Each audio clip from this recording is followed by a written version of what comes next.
What's up, everyone? Welcome to Funny Business Live, the first time we're doing this.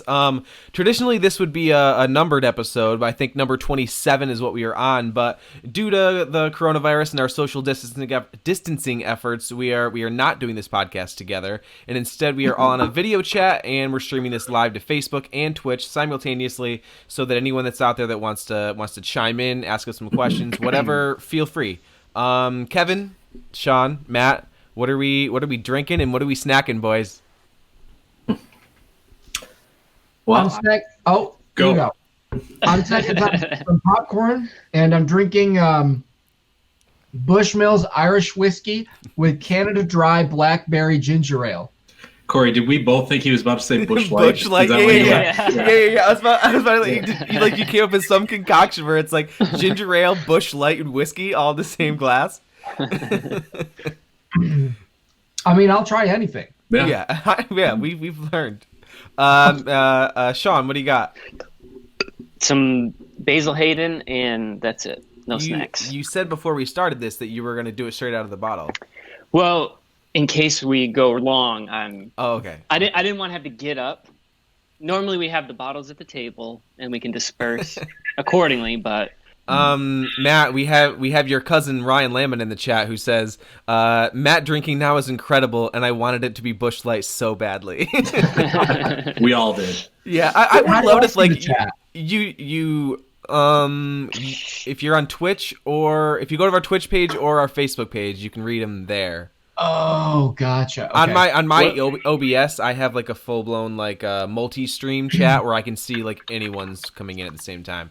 But no, how great would it have been if like Matt goes his entire life without drinking, when he finally decides to, like he only drank the bullshit, like just Coors. He just drank Michelob Ultra, like just sent all the bad ones.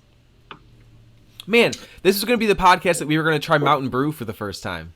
Oh, that's right. It was going to be this episode. We didn't get to do it. Fucking coronavirus, right? Yeah. Hey, are the chats on Twitch, or are they on something else? If you were listening a minute ago.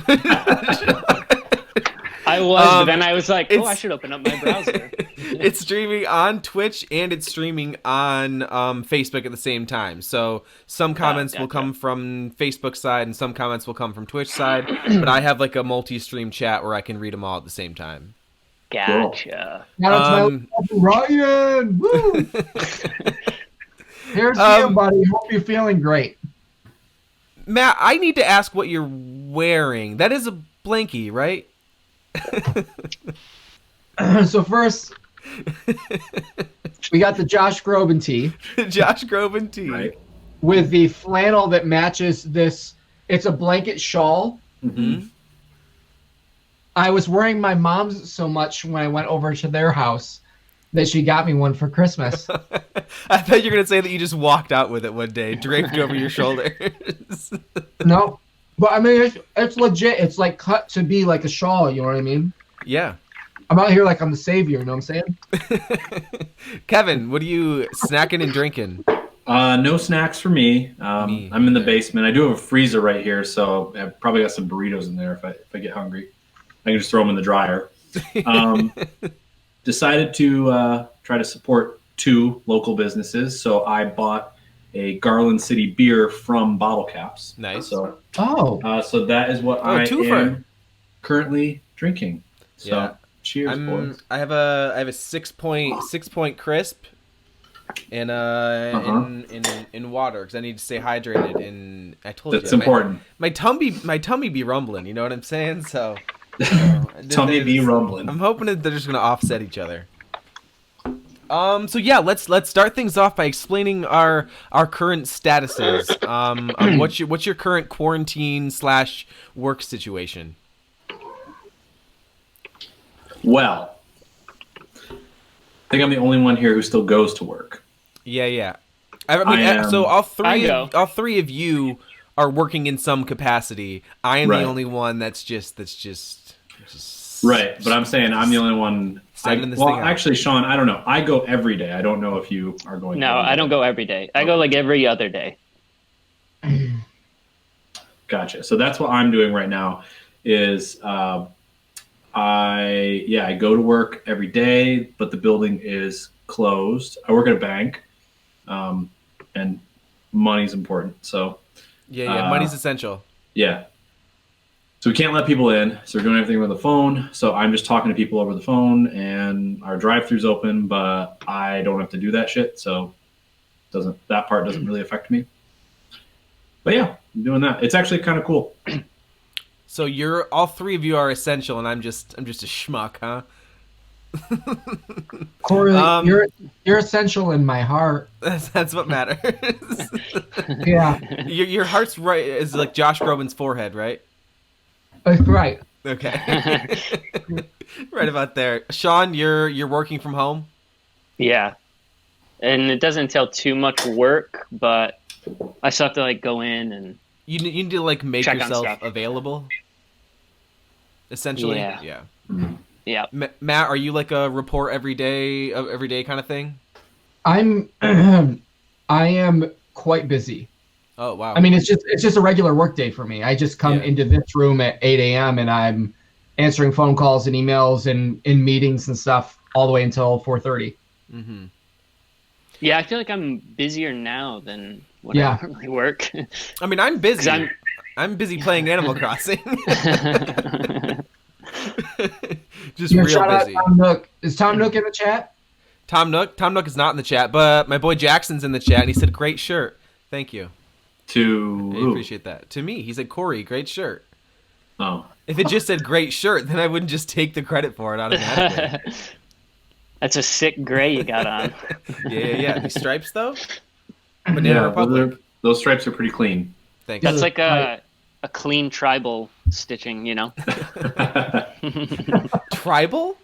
Tribal. Yeah, tribal. Like a tattoo. What am I? The Rock? Roman Reigns? Other wrestlers that have be tribal? Jason Momoa if you're going to be that. That's true. He's not a wrestler though. I was trying to going for a wrestling thing. Did anybody watch any of WrestleMania? No. Matt? Literally zero. No, but I watched the Big House sitcom. Oh, you did watch the Big Show. Yeah, Big Show. That's All what right. Hold on. We'll get to that in a second. Big House. Who am I? Big everything, dude. He's big all around. Yeah. So what do you got? Do you guys prefer working from home, or would you rather be going back into work at this point? I could do a mix, honestly. I kind of like the half home, half work. That's a nice little break up the monotony of every freaking day. Matt, could you just work from home every day, or would you rather go in?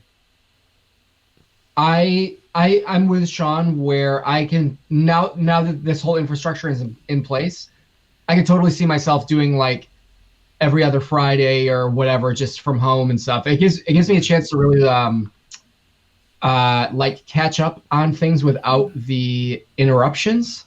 Mm-hmm. I think you're going to see a lot of businesses kind of realizing how much can be done remotely, and they're going to start trying to cut overhead and all that kind of stuff. I mean, if we can take a positive out of this, I think you are going to see a lot of even when we do return, I feel like it's not going to be like a snap of the fingers 100% of workforce returning. No. It's got to be like we go in the same way we went out. Like let's start at 25%, then go 50, then go 75. And it's like I can do the majority of my job from home. Like other than like I don't need to be in the office. Like I could go pick up stuff. I can go out on deliveries. I can kind of just exist on my own. So it's like when we do get to go back, like I can just kind of start by doing things here before actually moving into being in the office every day. So I think there's going to be some jobs. I mean, probably none of ours, but there's going to be some jobs that probably never go back to work. Yeah. I know next week I'm sending staff in one person 1 day a week. So they're all rotating like, oh, you got Monday, you got Tuesday. Because you can, like you're an essential business too, so like you have that option. Yeah. Is this Esco in your lap here, Matt? It is, yeah. How old do you feel, Matt? How old? And as I look at you in your shawl holding your kitty, like it's just like you're more of a grandmother than a man, you know? Do you know what's funny? He's like Mrs. Doubtfire. Yeah, like something. I kind of like that. Yeah, no, it's not a bad thing. It's not at all an insult. But what's funny is right before this, I was just mixing some like crude hip hop. Yeah. Very crude. Yeah, but you also use the word crude, so that's play back into the grandma thing. I feel ageless. I feel like I have no age. Yeah. All Like you just fluctuate. everything. And at the same time, you'll sit there and play like Castlevania all day. So you're like a child at the same time. That's right. You're like the ancient one in Doctor Strange. Like completely ageless and also able to be played by Tilda Swinton in a movie. Let's drink every time Kevin makes a nerdy reference. And an actor I don't know. Yeah. Yeah, also drink every time we name drop a movie that Sean's never heard of. I'm going to get hammered. Get ready. So outside of work, like what have you guys been doing like in your free time to keep busy and not go insane? A lot of music and community. Yeah, I've been doing just tons of music. Hey, my mom said watch the grandma comments. Again, not an insult. Yeah, no. Matt, what were you saying? Or Sean, what were you saying? A ton of music. Because I started off heavy streaming, then I got bored after like 2 days, and I was like, all right. So I've just been doing music ever since. Kevin? I've been working full time this whole time, so I have not had. Your life hasn't changed. No, what's kind of crazy though is throughout all of this, I don't want to say I've been jealous of people that aren't working because I'm definitely not, but I have not had the same experience that a lot of people have had because I've been working full time, and I get home and Andrea's not working, Iris is not going to school, so like I get home and they've been alone all day and they're like ready to go. So like now when I get home, it's not relaxing at all, and that's fine. Like I have a great time with them, but like they're ready to go, like do a project, like Iris wants to like build a fort or whatever. So I somehow feel like I have less time actually. It's funny because like I do that podcast with Casey every Sunday, and like he works at Dunkin' Donuts, and he goes in at night and he just makes donuts all night and then goes home. He doesn't talk to anybody, see anybody. Like the store's closed when he's there, and he's just like, honestly, if I didn't have the internet, I wouldn't have any idea that any of this is going on at all. So he's like Jared Leto. He's like I literally just somebody's speakers are loud. We can hear ourselves now. Are they loud? I was tapping I was adjusting my volume. Douche. Maybe. But yeah, no, he was saying essentially like he goes in at night and like, yeah, he doesn't see a single person, goes home, like plays video games, sleeps during the day, and then like goes back into work. And like, if it wasn't for actually having the internet or talking to anybody, he would have no idea. His life has changed at all. Did you get that reference that I made just now though, Jared Leto? Did you read that story? Oh yeah. Jared Leto was like meditating in the desert and came out after like 2 weeks and just like, wait, what's going on? Could you imagine? Or wait, isn't there something also where there's like a Big Brother house in some other country? They're filming like a thing. Yeah, they have no idea. They were going to, like, it was apparently a big deal. They were going to tell them on live TV that like, hey, by the way, the world's falling apart. Yeah. This is what's happening outside of this place. Yeah. Do they go outside of the house? I'm assuming not then, right? Like they're on lockdown? No, I think the whole idea of Big Brother is that they stay on location, I guess. Okay. They have to stay in the house and then they argue, I think. Yeah. I've never actually watched it. I've never watched Big Brother. Does anybody know what Big Brother is? No. It's a 1984 reference. Is it? Yeah, Big Brother was the government and stuff that watched you in 1984. So it's really upsetting that George Orwell is alive today in modern society through a terrible reality show. Yeah. So I guess one way we've all been keeping ourselves busy is music, movies, and television. So why don't we move into the same topic we start every podcast with when these things were normal? What have you guys been listening to? We'll start with Matt. What have you been listening to? Hold on, let me pull up my Google Play and I'll tell you. It's this witch jazz metal fusion band. I mean, you're not wrong. Yeah. Somebody on Twitch, I don't know who this person is, I don't believe, says the guy in the green shirt looks like my Nicole. So whoever this person's Nicole is. Looks like Nicole? No, my Nicole. Like not anybody else's Nicole, just this person's Nicole. This person has a Nicole. And you look like her. Send picture to prove it. Yeah. We need photo proof of Nicole so we can compare. Multiple angles too. Okay, so I have answers. All right, what have you been listening to, Matt? I listened to the newest Dua Lipa. It's okay. I heard it was like a solid pop album. So what's funny is that not only is it solid, but it actually has a really cool what? It was a typo. He did not mean to say Nicole. He meant uncle. You look like his uncle. Send photos. Yeah. We're still gonna need photos of your uncle. So. But no, Dua Lipa's good, and it reminds me a lot of like an Ariana Grande album where they put a lot of effort into the production and everything of it, and it sounds great. Didn't Haley Williams cover that at her little BBC live sessions? Did you see that on YouTube? Oh, pretty sure it was a Dua Lipa, right? Lipa. Dua Lipa. Yeah, I think it was one of her tracks. So what's funny is there's Dua Lipa, but there is a Dia Lupa on Spotify. Oh shit! It's like a Ryan Adams Brian. No. You know they made that account just so if people get confused, they would find you on accident. Dua Lipa, Dua. Yeah, that's a good idea actually, Matt. You gotta set up accounts that sound similar to other accounts so that people mistakenly find you when they're searching for them. Drek. Oh, instead of Drake. I've also been listening to Rich the Kid. Obviously, Tootsie Slide is out here. Party Next Door. Tootsie Slide is out here, yeah. Yeah. And then I went back to Uniform, Sightless Pit, and the latest Converge. Cool. Wide range, Matt. Wide range. Kevin, you. Me. What have I been listening to? Well, the band you sent me the other day, Charmer. I really dig that. Ivy. Yeah, I thought so. Really, really dig that. I mean, and I think I told you and Mike DeMarco sent me recommendations back to back. And shout out Mike D. Yeah, I was realizing you're both probably pretty bored. He sent me a band called Overnighter, also really good. Oh, yeah. Yeah. That's one of the guys from Eyes Averted. Is it really? Do you remember that band? Yeah, I do. No way. Holy crap. Yep.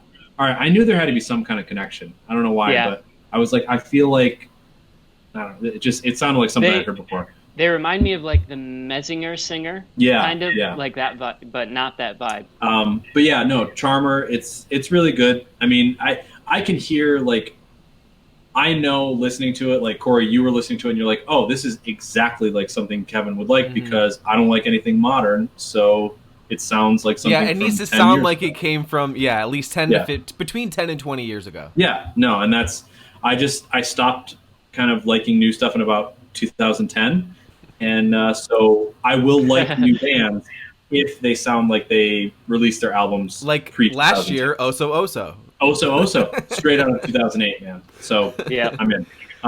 Beyond that, I finally got around to listening to the new Jimmy Eat World, Surviving. Oh wow. Yeah. I know it came out last year, but I don't know why I hadn't listened to it. I didn't care for it. I think I liked it okay. I want to give it a few more listens because it's like that thing where I really like this band. I like a lot of stuff that they've done prior. So am I kind of giving them a pass on this album just because I already like them? So I don't know. But I mean, I liked it. It's fine. I feel like there's like this fine line between I like when a recording or when an album or when something's produced that sounds raw and like it's just it's a little more loose, like that's a style that I like. That's what I like about the new 1975 stuff. But I feel like on the Jimmy Eat World album they did the same thing, but it didn't work for me for some reason. Yeah. And I don't know like what it is about it. It's just like they did it in a way that I didn't like when other bands can do it in a way that I do like. I can't tell you why, but but I see what you're saying because there's like that kind of that feeling where you can almost hear the decisions they made to make things sound more raw because they've been a band for 30 years or whatever. They have access to anything that they would possibly need to have the sound as perfect as it could. Mm-hmm. And they made conscious decisions to make it sound more raw, which is fine. But it's like, if you're listening to it and you kind of hear those decisions, that can be a little disconcerting, I guess. Yeah. But I don't know. But I mean, it's fine. I like Jimmy Eat World. I'll probably just give them a pass. Speaking of that, did you guys look at that bracket that I sent you? looked at it and just felt anxiety as soon as I looked at it. I know. And then I couldn't fill it out. But that's in the notes. We'll talk about those brackets later. Shawn, what are you listening to? I was trying to look up her name. I found this girl. Hang on, I'm gonna ruin my camera. Oh no, we've lost him. Matt's never gonna see him again. This girl, Crystal Murray. I saw her on the those like Logitech takeaway shows. Mm-hmm. She's got a really cool voice. Yeah, I lost you guys. Sorry. My poor memory. Oh, Corey, back. Corey, are you drinking a Red Bull or a Michelob Ultra right now? It is a 6 Point Crisp. Again, if you were listening earlier when I yeah, it's 6 Point. Is it a cider? What is that? It's a beer. It's a this is a Is it though? Lager. It's a crisp lager. It is. Hold on. I lost everything. Whoa. What happened? I got 2 Matts, no you. We lost everything. Somehow it's 2 of me and not enough, baby. What happened?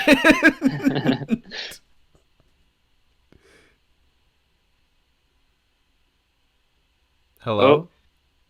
Turn your video on.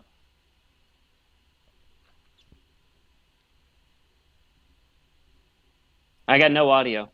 Oh. You have no audio? I got audio now. Okay. We're coming back, guys. We're coming back. Yeah, Corey, I can hear both you and Shawn. Kevin, can we hear you? Walk towards the light, Kevin Murray.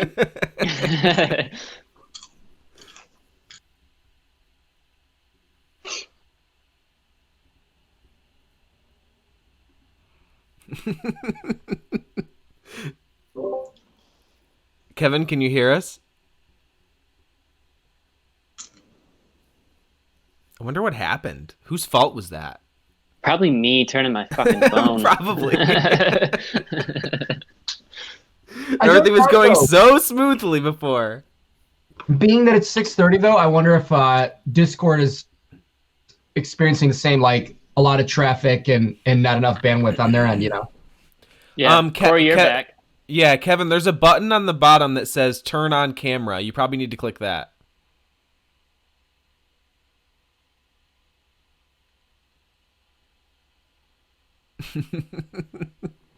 I think should I text him that?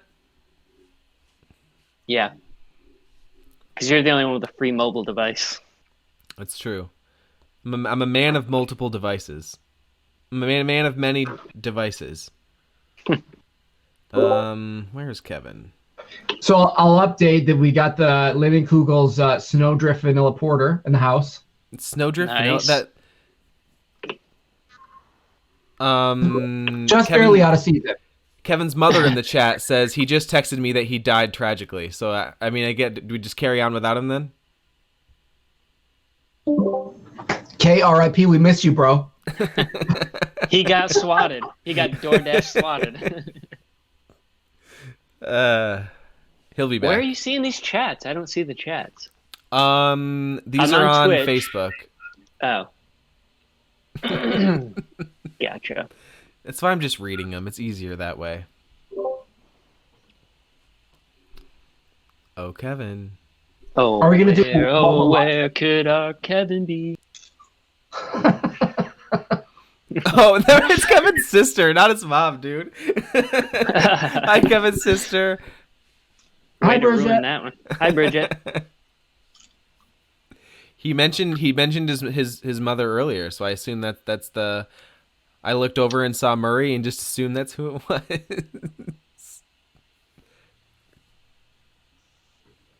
Should we talk about what we're watching? Might as well. While we wait for Kevin. Well, hold on, you guys. I didn't even talk about what I've been listening to because I'm curious if anybody else checked it out. New Childish Gambino, anybody? No. No? Okay, so like out of nowhere at some point he decided to just put up like on his website, it was like donaldgloverpresents.com. He put up like a stream of a full album, but there was no way to download it. There was no track listing. It just kind of played on like a loop for like 12 hours and then it disappeared. And then a week later released it on streaming services, and it's 2 of the songs have titles. The rest of the songs all have like just the title of it is just the timestamp of when the song starts, and it's just the name of the album is just the day that it was released. So it's like it's a little weird. Like it just kind of seems a little out of nowhere, and like it wasn't. I don't know if it was like a last minute thing. I don't know if this was a project that he didn't plan on releasing and he decided just to put it out there just for the time being for people to something to listen to. What's up, Matt? I was gonna say, how many people do you think right now are putting out music that they didn't necessarily intend to put out now because of everybody being quarantined? I was just going to say that. So many people are capitalizing on this right now. Yeah.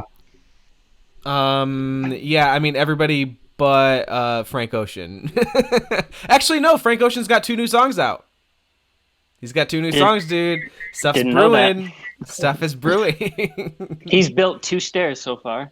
Yeah. He did build 2 stairs. he built one. He built 1 set of stairs. Okay, there's multiple. Well, he built steps. 2 steps. He built 2 steps.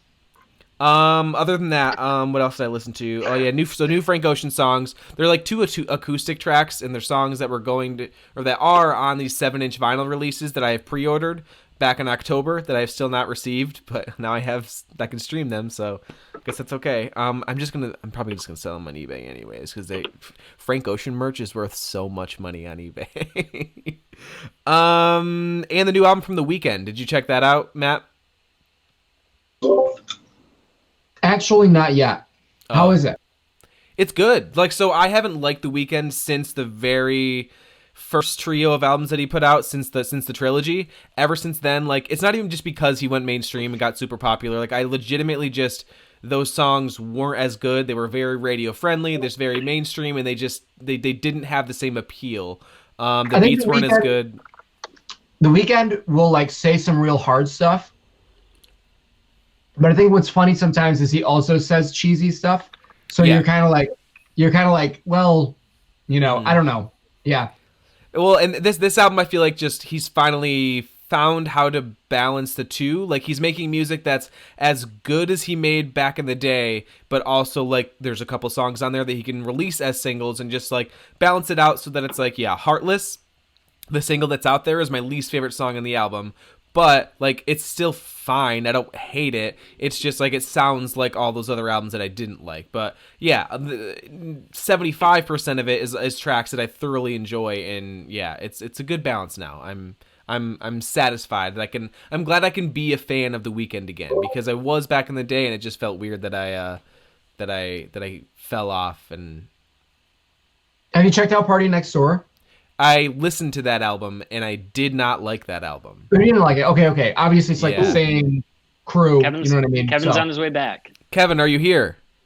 I'm back. Hold on. So there's a little button on the bottom that says turn off camera or turn on camera. It looks like a little camcorder. We can't see you right now, and it's probably because you need to click that to say turn on camera. Where is it? Hold on. It's next to like disconnect, mute, and turn on screen share. While we figure this out, yo, Ryan Lamon, what are you listening to lately? Yeah, let us know, Ryan. Kevin's back. Yay. Put it in that chat, bro.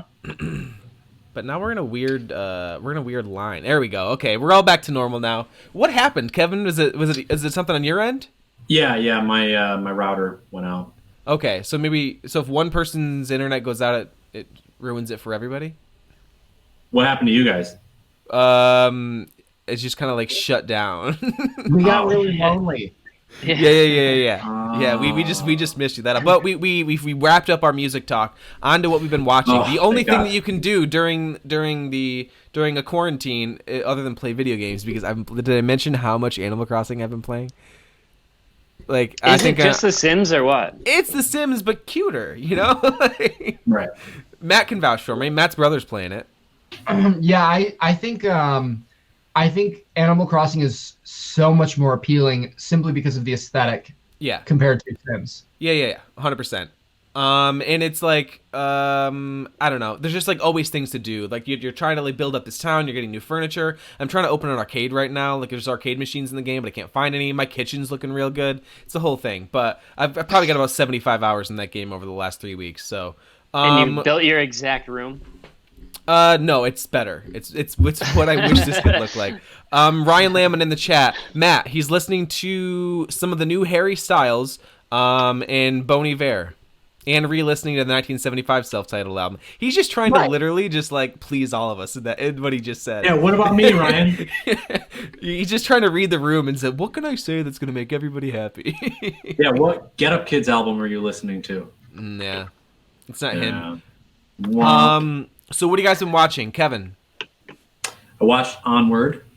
Onward. Okay, this is a movie I saw back in March when it released, and then it jumped on Disney Plus right away because of the coronavirus. And Matt and Kevin, you've both seen it. So what's the verdict, and where does it stand amongst other Pixar's? I think it's my favorite Pixar movie. Whoa! Yeah. Based on the trailer, I did not expect it to be so emotional and just. So I mean, it was awesome, very well paced. So two things for me: so emotional, they nailed that part of it. I mean, they hit emotions that they haven't hit in any other Pixar movie, which I thought was really cool. Because I think a lot of them they've done the father thing before, so I kind of thought maybe they're just retreading that, but they found a new way to do it, so that was really cool. But I love that like the references in it, and it was clearly made by people who love fantasy and that kind of stuff. I mean, the Lord of the Rings and like H.P. Lovecraft references and stuff like that were just off the chain. I absolutely loved it. And my 3-year-old sat through the whole thing in 2 sittings, but still, that's huge. I mean, like, other than Frozen, she usually cannot sit through an entire movie. And we did 2 like 45-minute blocks during the same day, and she watched it and absolutely loved it. So, is that the one where they have half the body? Yes. Yeah. Okay. Yeah, no, it's definitely hit like emotional notes that I didn't expect it to. But I remember doing the podcast after I had seen it and you guys hadn't yet, and I told you that the plot itself was kind of like a lesser version of Coco, because I think Coco like hits those notes harder and is a slightly better movie. I watched Coco, man. The whole like murder plot thing in Coco just was like, what? I don't know. I didn't like it as much.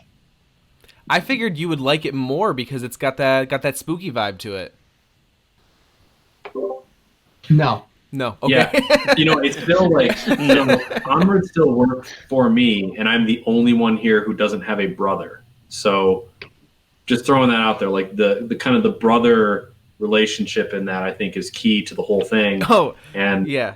You know what I mean? And like just well, again, and you all have older brothers too, so like kind of that dynamic, I think.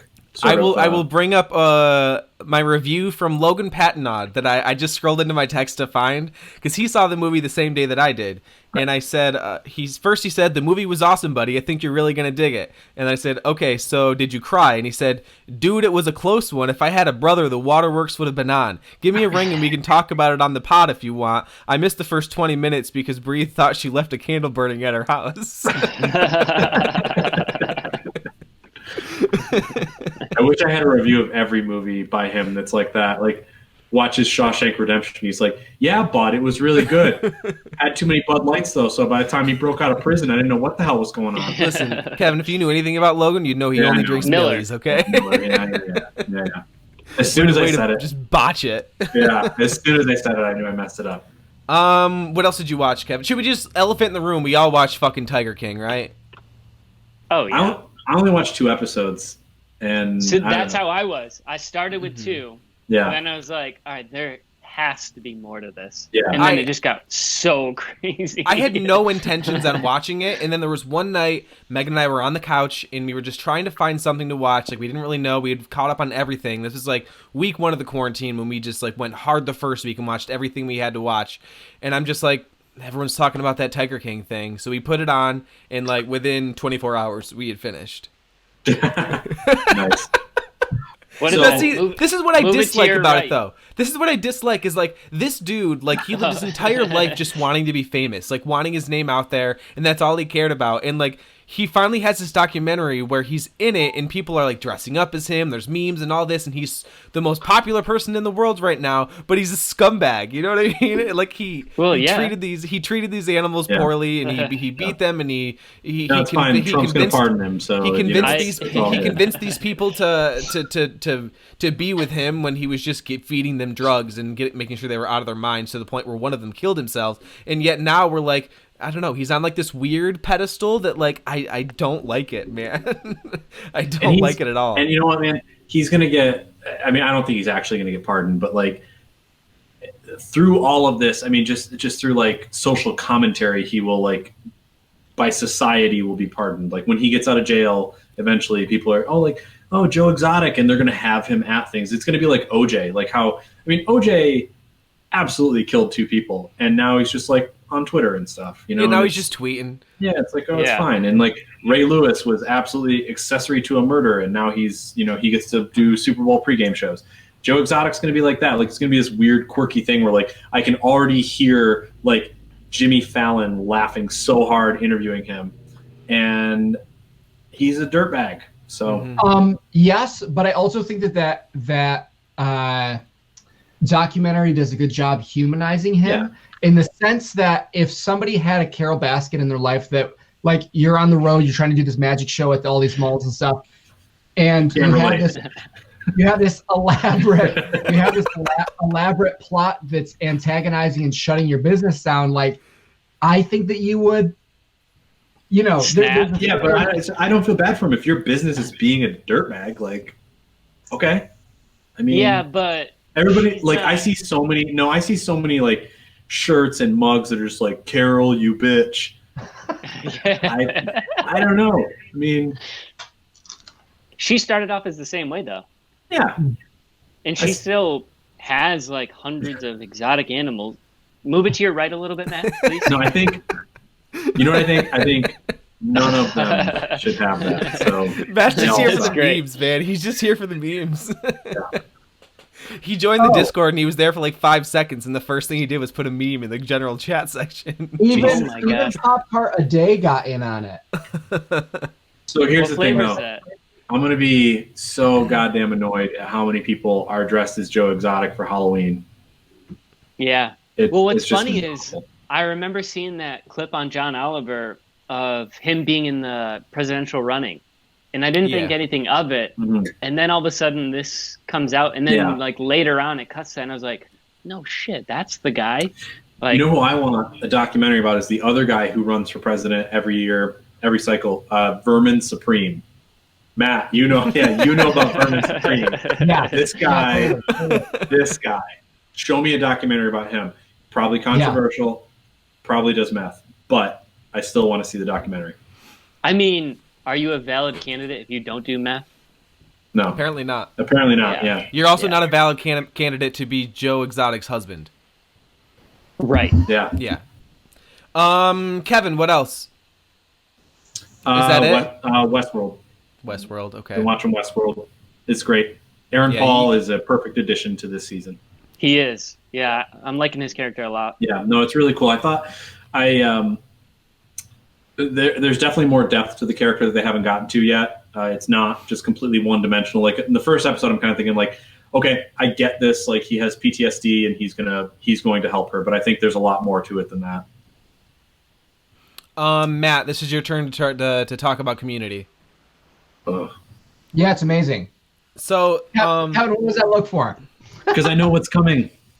Here's the deal, guys. So, Matt made the hottest of takes a few days ago in our group chat and claimed that Community as a show is better than The Office and Parks and Recreation. No contact. So this is your chance. This is your platform. Like, I need you to defend it, because I'm not going to agree or disagree, because like I was obsessed with Donald Glover as a child. Not as a child. I guess I was. As a child? How old was I? That was like 5 years ago. No, like it was like a decade ago when he was on YouTube and but a decade ago you could drive, dude. You weren't a child. That's true. I wasn't a child. I was a grown ass man. Okay, I've been obsessed with Donald Glover for a long time. He was in that show. I love that show. It's super smart. So I'm not disagreeing with you, but I want to hear your thoughts. Okay, so The Office and Parks and Rec are so well liked because the characters themselves are so likable. Mhm. However, the show, I would also say that the characters and Community are likable, but both Parks and Rec and The Office are not as smart. They are not as witty. They don't take as many risks. There aren't shows where, or there are episodes where it's got a whole theme, whether that be the pillow fight documentary or the paintball guns, or like claymation. even the pillow fort one, the puppet one, the 8-bit or the 16-bit video game one. Exactly. Not only is Community smarter, but it is actually funnier. But people like The Office and Parks and Rec more because the characters, they like the characters more. They're very different in a sense that like The Office and Parks and Rec are much like slower shows. Like the jokes are in the forefront. Like they're very much there. Like it's, you know, but you watch Community and it's like very fast paced and very quick, and the jokes are subtle, and you like, if you miss 5 seconds of it, then you missed a line that Chevy Chase just said. That's, you know. Yeah.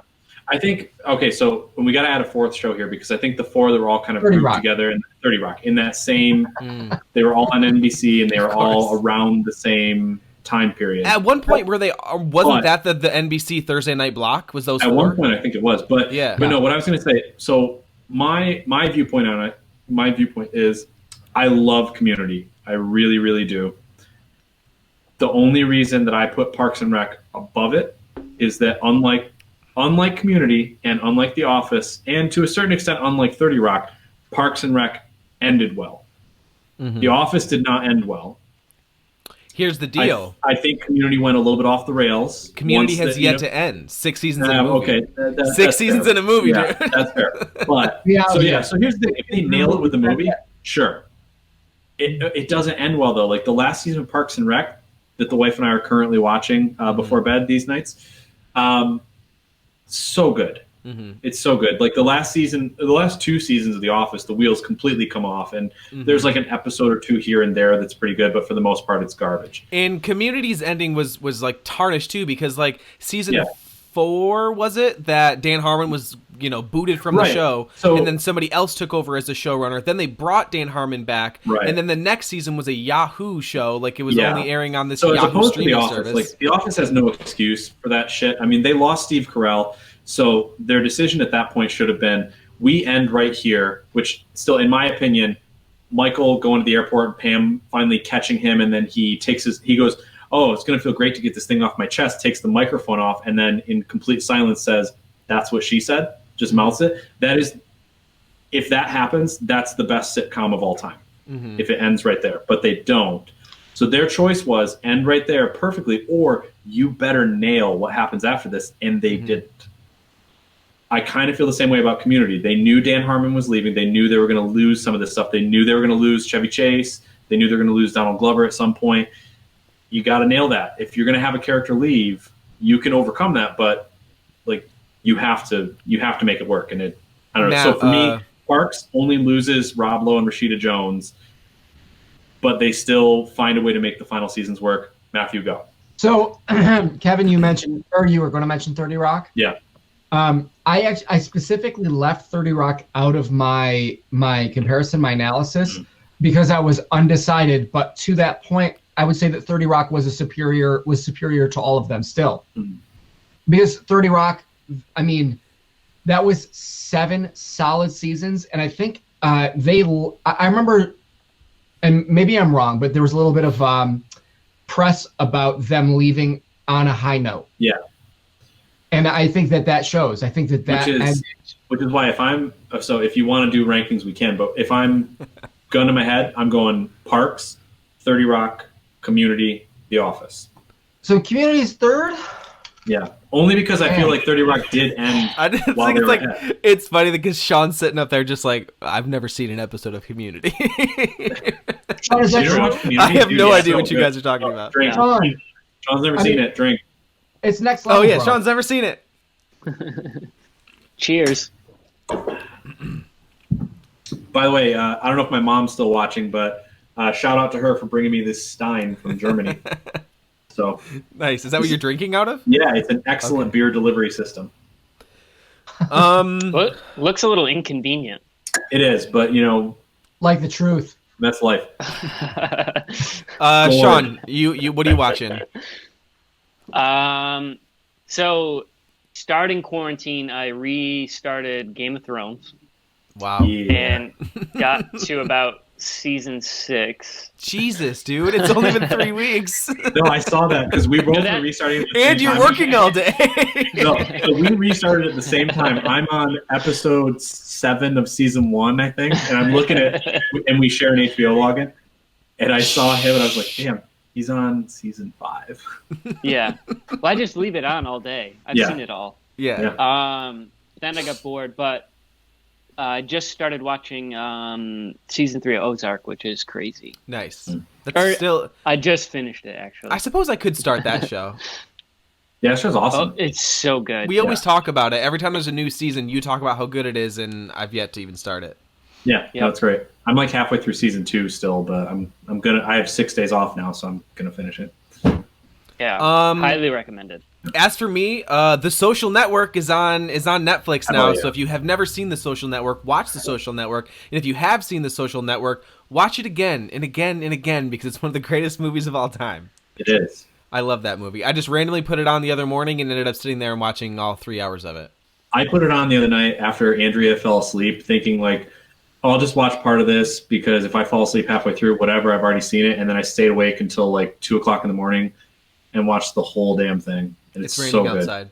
It's a perfect movie. Really? It's not No, raining in my Kevin, house. it was a Social Network reference. Oh, shit.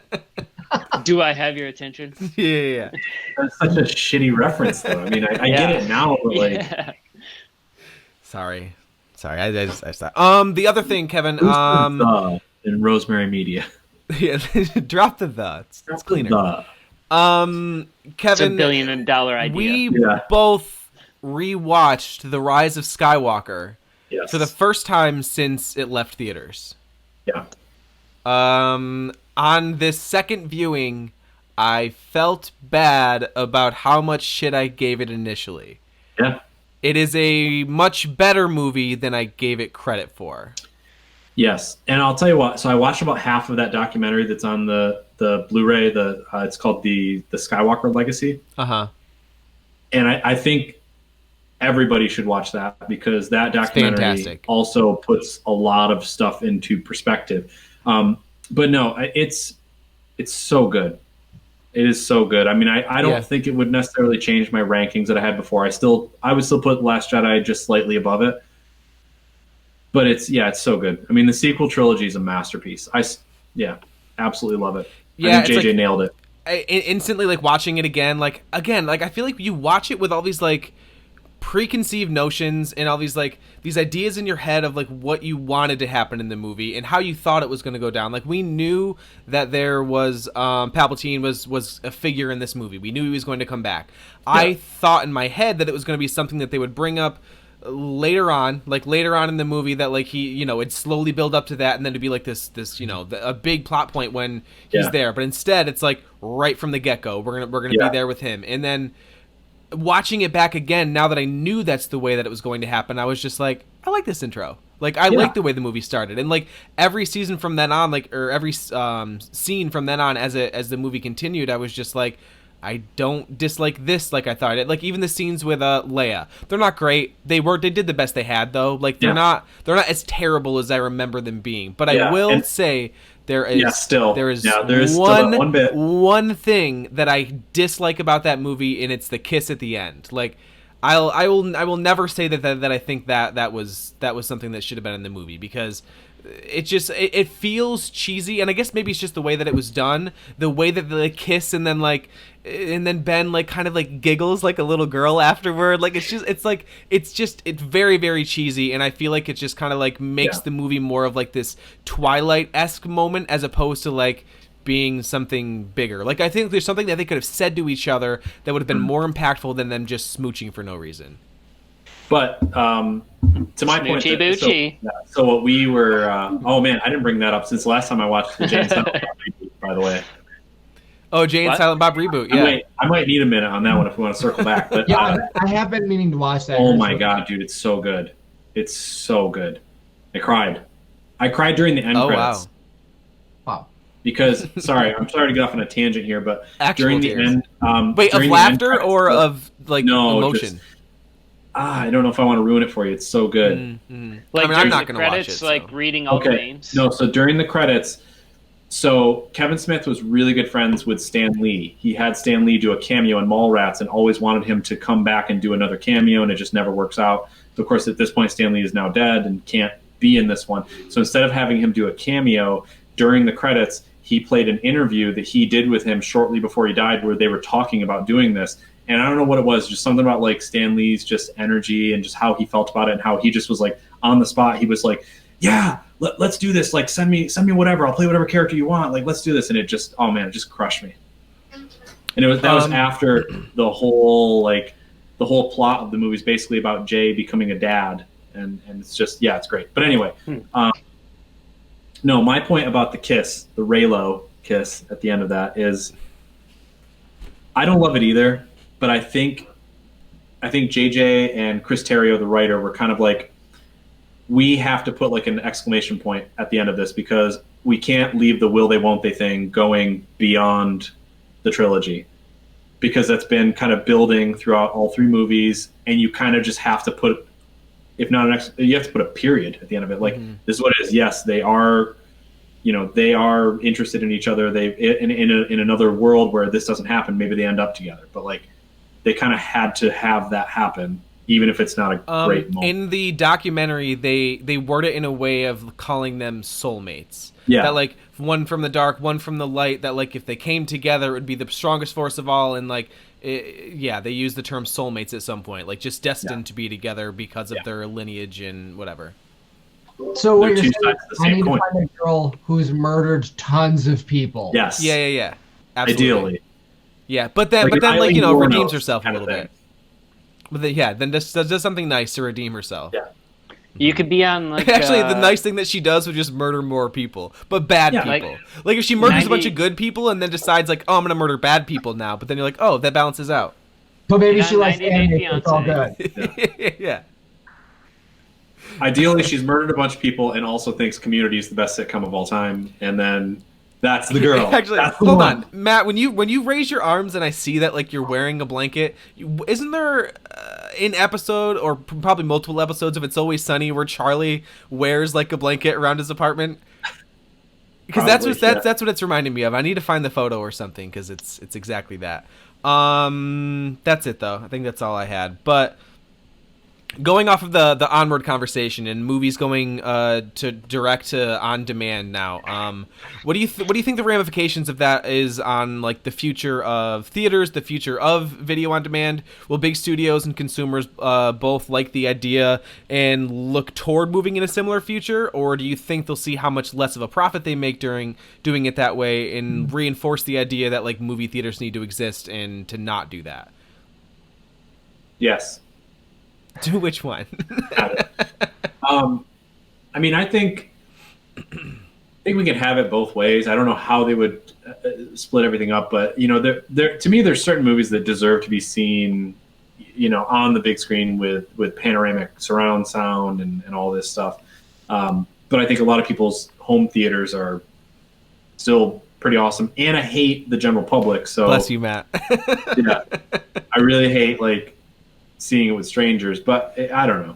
I mean, it's tough for me because I think I always want to see like the next Marvel movie on the big screen, and I always want to see, do more Star Wars. I always want to see that on the big screen because that's kind of just how I always have. Right. But then at the same time, it's like there's a lot of movies that come out. Like I really want to see Little Women, but I definitely was not driven to go see that at the theater. Right. I'm just going to wait for that to come out. So, but if you told me I could just pay what I would pay to see it at the theater to just watch it at home, all day. I would just buy it. Yeah. I'd buy a ticket to watch Little Women at home. Interesting. I feel like they should do an option of both at the same time. Yeah.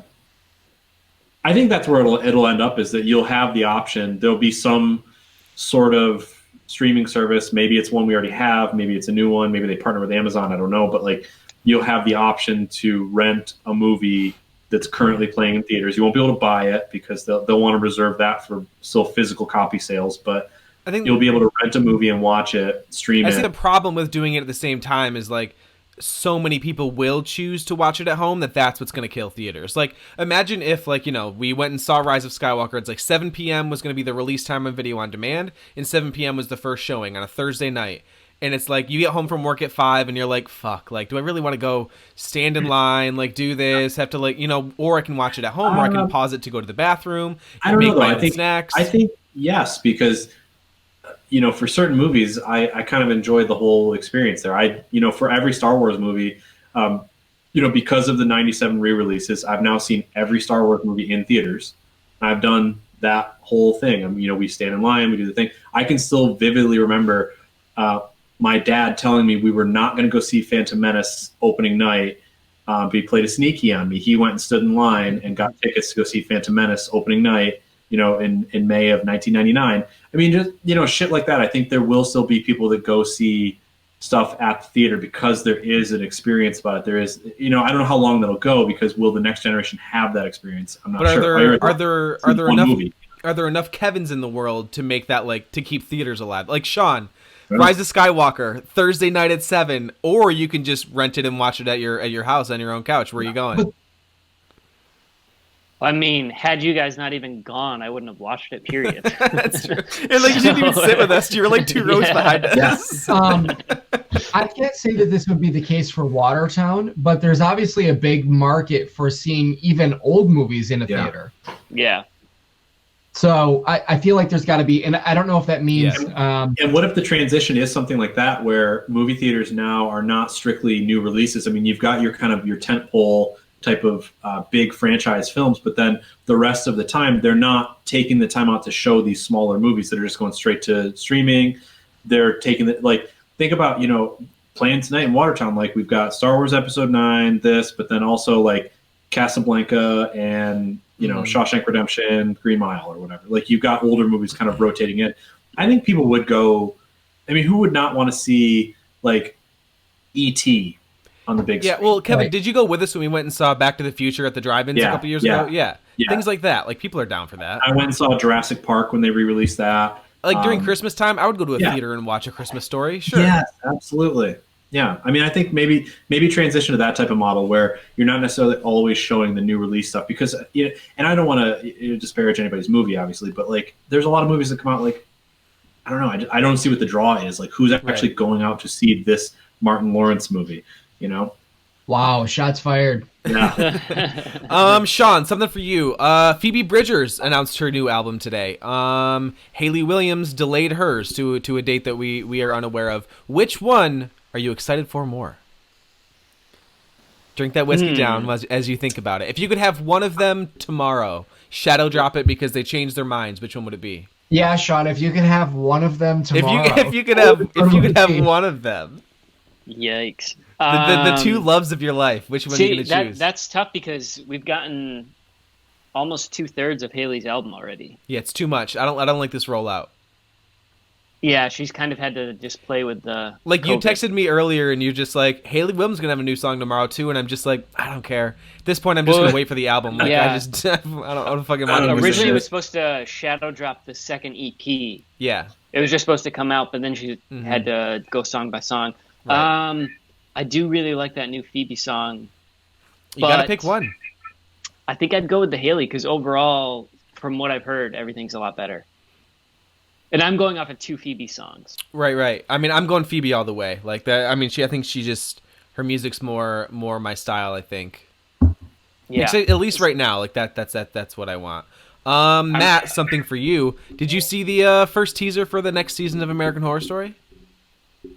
Oh no, I didn't. But I did watch. It was essentially just like images of waves crashing and a list of who will be starring in the 10th season. It's got Macaulay Culkin, Kathy Bates, Billy Lord, Sarah Paulson, Evan Peters. But like, what do the waves mean? Is there a significance to them? Do you think that do you have any idea what the next season's going to be about? It's just going to be Jaws. Jaws is like the killer. They're just. But you know what though, like. It's kind of funny because on the heels of 1984, which was obviously very kind of teen oriented, you you might see the waves and think that it is a beach scenario or whatever, but I don't think that they would do that. I don't think they would do something so similar when they were just on the heels of 1984. But yeah, I haven't seen the teaser, but I did hear about the cast, and I'm very excited about that. Macaulay Culkin, that's crazy. Yeah, Macaulay Culkin. What if it's a pirate thing? What if it's a pirate theme? Oh, that'd be sick.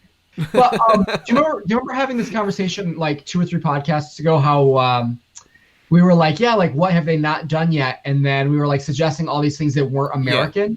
So if you were to do pirates, it would have to be American pirates. Yeah. So Captain Cook. I mean, he was British, but like, sure. I don't know, whatever. He's like around that region. Could be some sort of like lighthouse thing though, or whatever. Yeah. So one of the biggest cancellations in all of this is that the Olympics are now being postponed until 2021. That's the Summer Olympics that were supposed to be starting in like July, August, whatever they usually start. And that's wild when you think about it, because essentially now if they're going to get postponed until August 2021, then we're going to turn around and have the Winter Olympics in like January, February 2022. So we're going to have a 6-month gap between Summer and Winter Olympics now. That is the one consolation of all this, is that we have now just bunched up so much greatness in a short period. Yeah.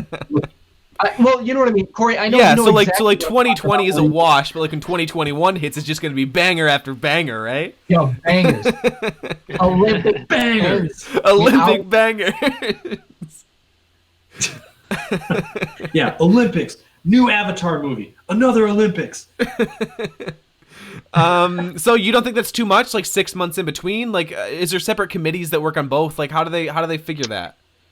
I would think so. Plus, I mean, the other thing too is they've already had 2 years. Even if it were the same committee, the exact same people, they've already had 2 years to talk about the summer thing. So like, I feel like they'll work it out somehow or whatever. I'm not necessarily worried about that, but I will say that was the one thing in 2020 that I was just like, yo. At least we got this. Yeah, well, like, is in 2020. Remember that conversation? I was like, "Yo, like, oh, yeah. 2020 be amazing?" I remember sending you a text being like, you know, Christmas Eve is on a Friday. Halloween's on a Saturday. Yeah, Halloween's on a Saturday. We've got 2020 Olympics. 2020 is going to be the best year of all time. And then like immediately afterward, it was, oh no, it's not. Yeah, then the universe is like, just kidding. Thousands of people are going to die. It's crazy. If you go back and listen to our last podcast, like we were so nonchalant about like coronavirus, and we're just like, we're all together on a table, like just eating fucking snacks and pounding beers and like acting like, no, this coronavirus thing is going to blow by. Like, just and then literally a week later, sharing Girl Scout cookies, and then a week later, it was like, oh, this is very different than what we thought was going to happen. Yeah.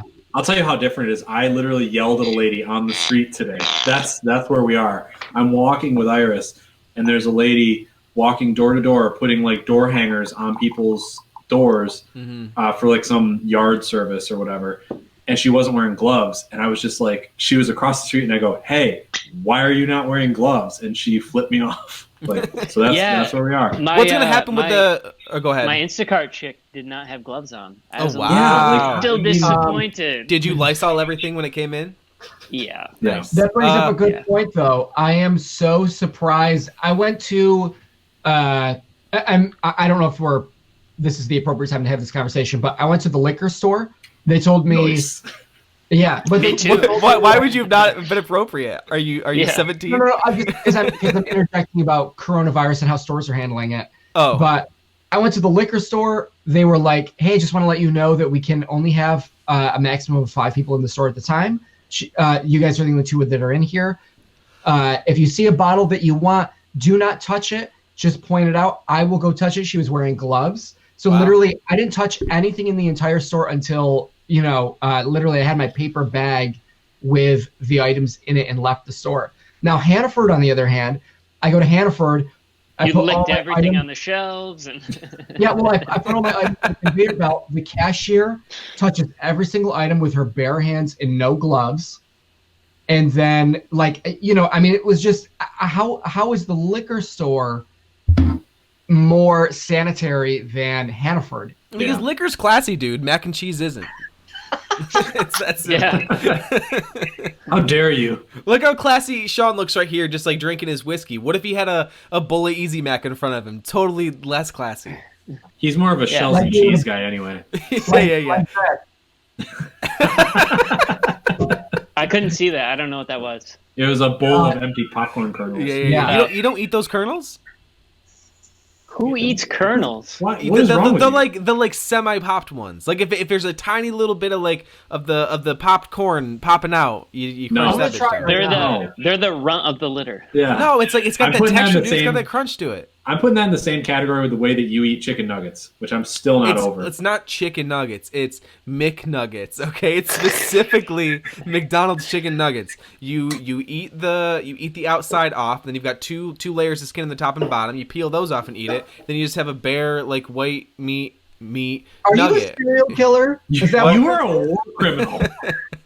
That's just the way to do it. He's I'm not the only actually one. My wife does it too. I don't know if I have any. Story. Yeah, it just means that we're meant to be together, right? Soulmates, dude. Just like Hitler Ray and Stalin. That's you two. Yeah. Something else that got us boys all riled up. Except for maybe Matt Corey. I'm not sure because he was not responding in a group chat like he always doesn't. I apologize. What happens is I work very, very long days, and I don't have time to check the chat really, and then literally 20 or 30 texts have gone by. And yeah, I always assume like you look at it and see like 30 new messages, and you're just like, I'm not touching that. no, really, bro. I mean, Yeah. Yeah. I literally explained it to I'll be Megan right back. that yesterday. Okay. I got you. My Sean, mom you just texted me and said, that is so wrong, Corey. Sean, you're dookie right now. Sean, you're making a big dookie right now. Is that what you said? You See you in duking? 30. See you in 30. It takes 30 minutes to duke? You don't? 30 minutes? No. You in and out, quick. All right. ASAP. I'll go on It's mute. the only time I have to myself. I take 45 sometimes. No, I mean like if I bring it in Animal Crossing and I'm playing there, then I might take a little longer. But Yeah. so yeah, something we were talking about was the brackets that have been floating around on Instagram and Facebook and all over the place. The one specifically that we were looking at were the early 2000s emo and pop punk bands. And it was like 11:30 at night, and I wanted to be involved more in the conversation, but I was also falling asleep at the time. So when it comes to those bands, when it comes to the bands that you listened to back in the day, which ones do you think hold up more than others in a sense that you're not listening to them strictly because of nostalgia? You're not listening to them because like it reminds you of that time and like, oh, I used to love this song. You're listening to them because even if it was to drop in 2020, you would still think it's like relevant and good. Sorry, Corey, I have an update. My dad says you're never allowed at our house again. Not my house, I'm assuming. Because of chicken nuggets? Yeah, I think their house. Whatever, dude. Whatever, dude. Yeah. Whatever. And that's the But thing, for Iris' birthday this year, yeah, I was we're gonna going to say 10,000 McNuggets. But no, I was gonna say Iris' birthday this year. If I get that invite, I'm gonna come with like a 40-pack of nuggets and just sit down at the table and eat every single one of them like that. You're going to You sit animal. in the driveway. Perfect. Sean, did you hear us? Did you hear the conversation? We were Okay, talking about the so bracket. bands Yeah. that hold up now, 2020. If this band was to release the that specific album, or if they were to release their set of albums, that's as good now as it was then because they're that good. There's only a couple, I think. Yeah. Like going through that bracket, I would say there'd be Thrice, Circa, Paramore, and Jimmy Eat World. And Copeland. And to that point, those are all. No, I don't think Copeland would hold up. That last album, I don't think held up. It was like It was good. To that point, all those bands that you mentioned are still putting out albums True. with like some moderate success. So Yeah. I think that's a testament to that point. Exactly, yeah. On the top of my head, because Sean, you sent me a song you're working on, and I told you that it sounded like As Tall as Lions. That's another band where like those songs I think hold up now. Like lyrics are good, instrumentals are good. Like everything about their music now I think is as good as whatever that other band I can't think of right now. They weren't on any bracket. No. No. I tried to get him on my bracket too, and it just. What's funny is I got overruled. I remember there was a show at the Furnace back in like '05, and it was I was with you. Paramore opened. No, I wasn't. Paramore, As Tall as Lions, Trios, Cartel and Acceptance. It was like a stacked lineup. Yeah. And I remember being right up front as tall as lions, and I was not impressed. And then I hated myself years later. I was like, you just witnessed, like, that was right before the Left Patio, or the first album. After it was, but they were playing songs off of the next album. Yeah. And I was just like, how did I not? So remember, we saw them also at the Furnace. It was Trios, As Tall as Lions, This Is Hell, I Am the Avalanche, and Team Goldie. And I remember, yeah. So I remember that was, I had listened to a couple tracks of As Tall as Lions at that point. I was really there to see Trios and This Is Hell and I Am the Avalanche. And I remember coming away from that thinking, like, I'm pretty sure that was the best band there. Like, which is crazy because, like, I love I Am the Avalanche. And I was like, I'm pretty sure that band was, like, the killer. Like, they were the ones. I'm going to throw out... you know that Portugal the Man was supposed to be on that show? So No. I found that out years later. So remember, you guys played with As Tall as Lions in Utica. And I was talking to one of the guys in the band about having seen them years before. And I was like, and I kind of mentioned offhand, like, how crazy it was that This Is Hell was on that show. Like, of all bands, I was like, you know, they really didn't fit. And he goes, oh yeah, that was because Portugal the Man was on that tour and they had to drop off for some reason. And so they had to pick somebody up for like 3 or 4 dates. And so they grabbed This Is Hell because they're from Long Island. So they could do like Syracuse, Boston, Albany, like some areas like that. So This Is Hell wasn't even supposed to be there. But imagine like seeing Portugal the Man, like way back then too, in that same lineup. I mean, that would have been sick. Ryan Lamon's trying to get us to talk about All Time Low, but it's like, I don't listen to pop punk, man.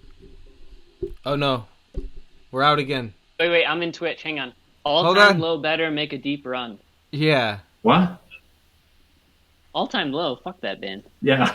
Who said that? Lampman. Lamont, go to bed. Yeah. I'm not talking about All Time Low. I don't think I've ever heard an All Time Low song. Didn't they just put a new record? Really? I have no idea. Gun to my head, I could not tell you. Yes, they did. Can you guys hear me?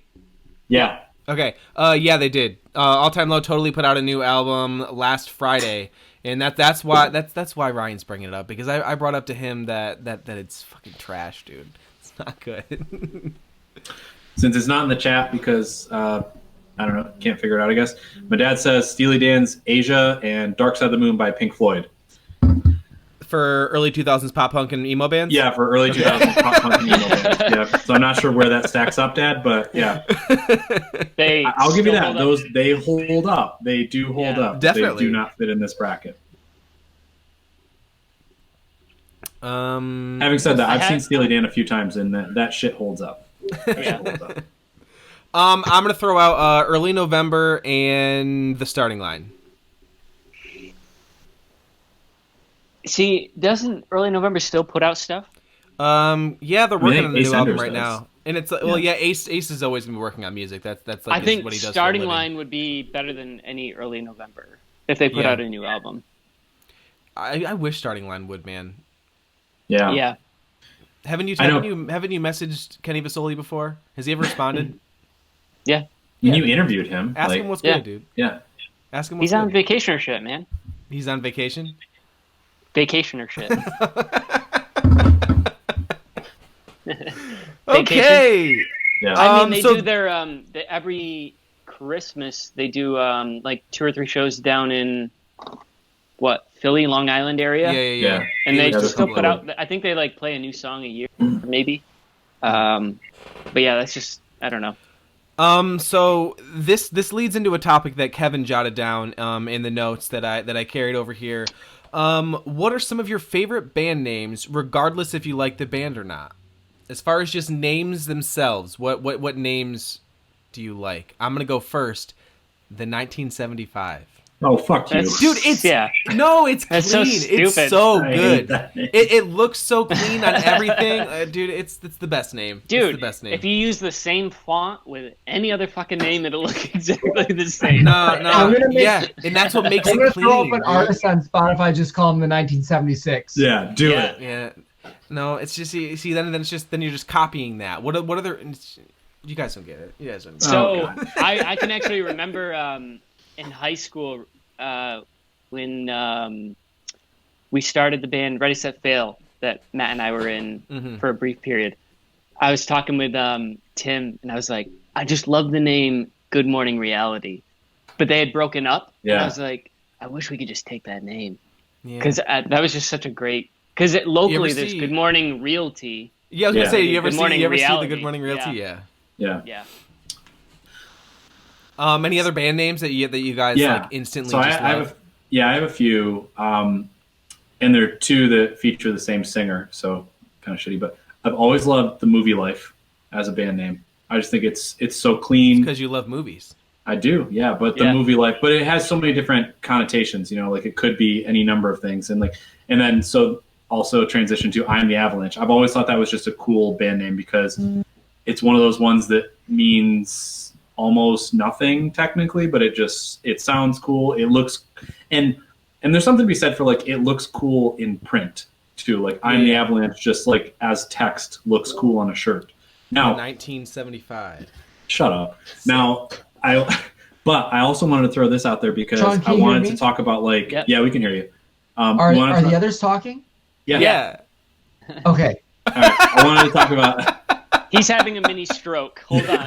Yeah. He still can't get over that you think the 1975 is a good band name. The best band name.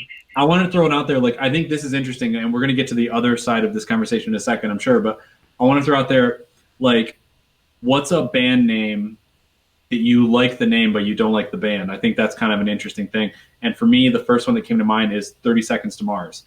I don't care for the band at all, but that's a really cool band name. Like it's interesting, it's inventive. There's different ways you can do it. I've always thought it's cool to like have a number in the band, not a year, but like have a number in the band that you could spell out or have it be the numerical one. So I think that's really cool. And then obviously the flip side that we'll get to is like, you know, band names you hate, but you actually like the band. Does Kevin look on fire? Or never mind, he's better. He's back. Great band name that fits with the band is Talk. It looks sick. You're wearing that shirt right now. Yeah, it made me think of that because you were talking about merch and shit. So Talk is an instrumental band. TAUK. So like the irony of the voice and instrumental, and they're just an insanely good band. But Talk's a great band name. Band name that I really like is Frank Ocean. Shut up. Matt, can you hear us yet?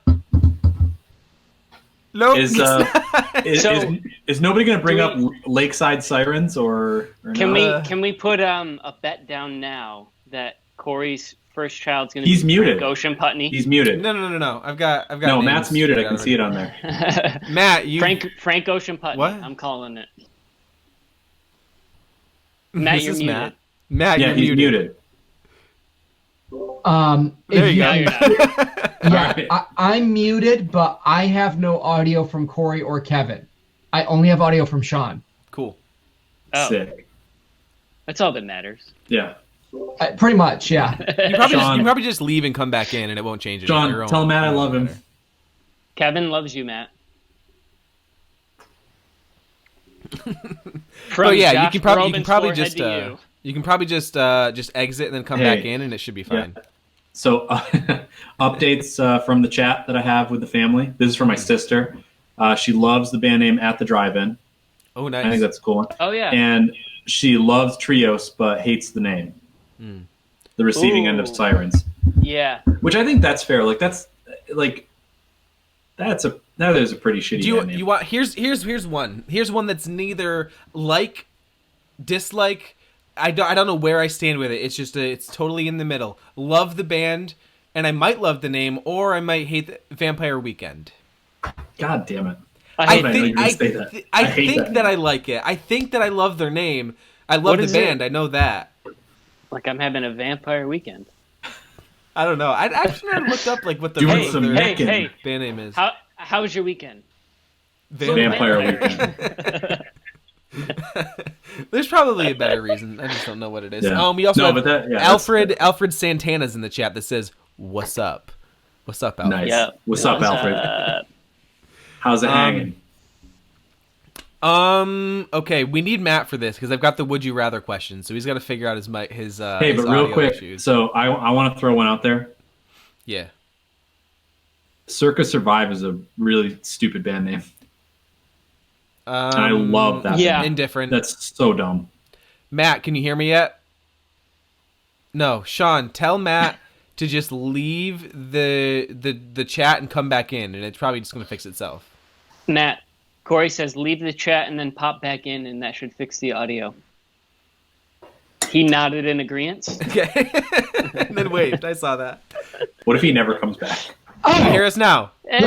Okay, yeah. Yeah, okay. Great. So next up, wait, Matt, do you have any band names you love or band names you hate? I definitely know that I do, but I can't think of any off the top of my head. Well, Lakeside Sirens. That's the one. Well, what is it? Lakeside Sirens. Lakeside Siren. Do you guys not remember that? Weren't we I going don't to use think that so. for a band name? Yes, that's what that was. Yeah. Yeah. When you were trying to come up with Green Reveal, that was one of the names you did not use. Yeah, and Why there was did like you, something in chains. And, Locks and Chains? Yeah. What was the reason Avignon got changed to Green Reveal? Because no one can pronounce it like you.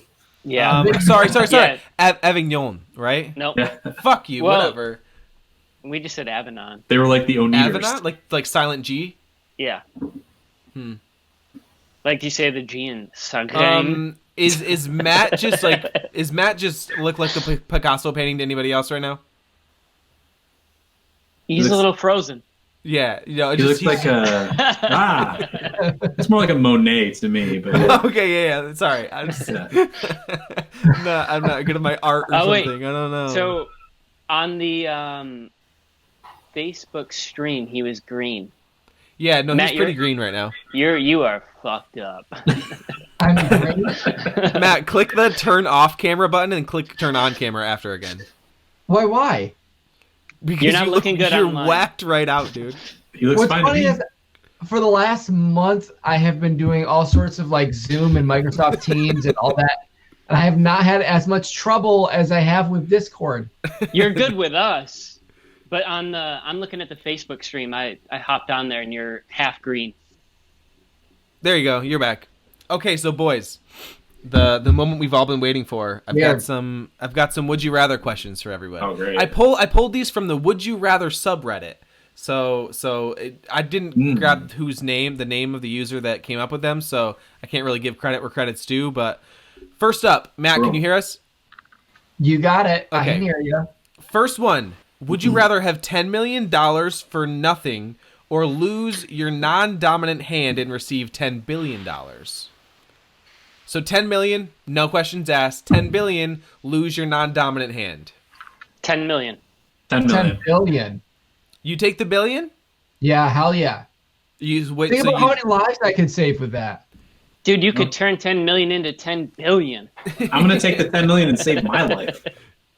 Keep my You know how many hand. Seriously though, my arm is nothing compared to all the lives that I could save with that. not amount of even money. arm, just hand. Okay, So think about all what do you technically need two hands for? Like what are the things that you could? Dude, rolling burritos. I can tell you maybe- something that I need my dominant hand for. Matt, this is live. Don't be dirty. Playing bass guitar. Oh, gotcha. Yeah, you're going to have all open notes on Yeah. just straight sludge metal. Yeah, all you're the way never up. playing bass again. Well, you got a keyboard. You can just program in the bass, right? Nobody Yeah, needs to that's right. be actually be able to play an instrument anymore. It's Plus, 2020, too, if guys. you had 10 bill, you could probably buy some pretty sick aesthetics. You know what I mean? Prosthetics, not Prosthetic, aesthetics. yeah. But they'd be aesthetic prosthetics. Aesthetic prosthetics. You can It- start it a looked company I've just called got Aesthetic barely enough Prosthetics. in me that, you know. Yeah. Aesthetic prosthetics. If Yeah, we were maybe naming start this something. episode at all, it'd probably be that. But I did correct myself just in time. Ryan Lamon says playing video games requires two hands. Corey, that's not necessarily true because for the first week of playing Animal Crossing, my cat was in this weird thing where she liked to take naps on me, which she doesn't normally do, and like would claw her hands into this arm, so I could not move this arm, and I had to play Animal Crossing with one finger. So it's possible. It's Huh. possible. the hell's Well, wrong with that's you? good. So Matt's What? picking the 10 billion, and we're all picking 10 million, correct? Because nobody Yeah. needs $1 billion. Yeah, but Matt's gonna Just do in good with general. it. Matt's gonna do good with it. Yeah. He just wants no, to help no, the world I with it would all. Think about how many, even right now, think about how many surgical masks and tests I could buy for people. So we're just trash, guys. We're just trash for saving our left hands. Human garbage. Go to hell. Yeah, but are there $10 billion worth of masks and gloves out there? Okay, fine. I'll build a hospital in a third world country. You're not building. I can you put have up your dad a build it. $50 tent and call it a hospital. Next up, would you rather get slapped by the cashier every time you buy something, or I don't care what the other one is. I want that. Or have to shower before every shit you take? Before? Shower before every shit, or get slapped by a cashier every time you buy something? Oh, I'll get slapped. Just I'd by shower choice. before. Nothing says you can't shower after. Yeah, but like, have you ever like shower? I love hot showers. Yeah, but like once you hot get showers. out and you're like wet and you're sitting on the toilet and like the water's like dripping off you onto the toilet and like it just feels something feels off. You have a towel. Hear me out. You pick the cashier thing, but you just buy things online. I would only pick cute cashiers. Yeah. Okay. So Matt's a masochist. And I already shit in the shower and just waffle stomp it down the drain, so the other one's not a problem for me. Okay. Moving on. Last one. Would you rather be able to talk to animals or be fluent in 5 languages of your choice? Oh, animals. You'd rather talk to animals than know 5 different languages? I'm not trying to talk to Italian people. Like, come on, I want to talk to I feel like cats. Shawn, I'd like to know your answer because like you're someone that would like to explore more places and go out to other countries and stuff. Would you like to speak their language? And as someone that doesn't have any pets, also. Yeah, speak Australian. This is the first would you rather that I'm actually really contemplating. Huh? Why would you? Okay, so as someone that doesn't have pets, why would you want to talk to animals? Because I do love animals. You'd be a So you just fucking draw the curtains in the morning like, hello, birds. You'd be the only person in the world who can talk to animals. Think about all that like talk show money you could get. It's true. Yeah, but they just think I'm a fucking psycho. Yeah, they're not gonna believe you. Like, Yeah. have you seen the wild thornberries, dude? Nobody believed. Eliza didn't tell anybody. She had to keep it a secret. Listen, They think she was crazy. I did a would you Eliza rather. talked to I can talk to animals. animals. You know, before Eliza could talk to animals, I bet Donnie could talk to animals. Well, look what they did to him. That's the thing is you can't get famous off of talking to animals if you're the only one who can talk to the animals because they they'd be will like, think oh, you're a right. psycho. Exactly. Like, that's a personal enjoyment one. Like I just want to talk to my cats because I got one cat who's an asshole, and I just if I could have a heart to heart with her, like I think we could work it out. Oh yeah, I think we actually talked something about this in the last podcast, didn't we? About like if you had 30 seconds with your pet to tell them anything, what would it be? Stop shitting on the rug. All day. Maybe we didn't have this conversation. I think ultimately I would go with the languages out. Yeah. I wonder if you get to think I'd pick the go with the languages though. Sure, I'd say yes. I would hope so. I hope so, because I mean, like, if you end up with like Swahili or something, I mean, what are you gonna do with that? Some useless shit. I don't need that. So. Oh, great, pig Latin. I'm gonna go. Never going there. But if you could talk to animals, wouldn't you just like go to all these zoos and just be like, "Are you happy?" Yeah. If you're not, say the word. Yo, Tigers, do you have corona? Right. Yeah, one does. We know that. Have you met Joe? Yeah. Have you met Joe? So final verdict. I'm gonna go animals. Yeah, I'll go animals. Matt Yeah, absolutely. and Shawn's going languages. Yeah, it's a tough one, but I think I'd go with languages. Makes sense. This is what I expected. Sean's over there speaking Farsi and Mandarin and your dog's still not talking to you. Yeah. Yeah, Kevin. but I can tell a dog to go bite you in the dick, like, Kevin, Whatever. what about sports? There's none on TV, but Tom Brady's a Buccaneer now. How do you feel about that? I mean, it makes sense. I mean, if I was him, if I'm in my 40s and I know I've probably only got 1, maybe 2 good years left, I'd want to go play with better receivers. And like the Patriots have shown in years past that they're not willing to invest in their offense. I actually saw a stat the other day that the Patriots have not drafted a Pro Bowl offensive player since Rob Gronkowski in 2010. So that's insane. It's been 10 years since they've drafted an offensive Pro Bowler. So, they have definitely shown an unwillingness to put weapons around him, to actually put an offensive line in front of him to protect him.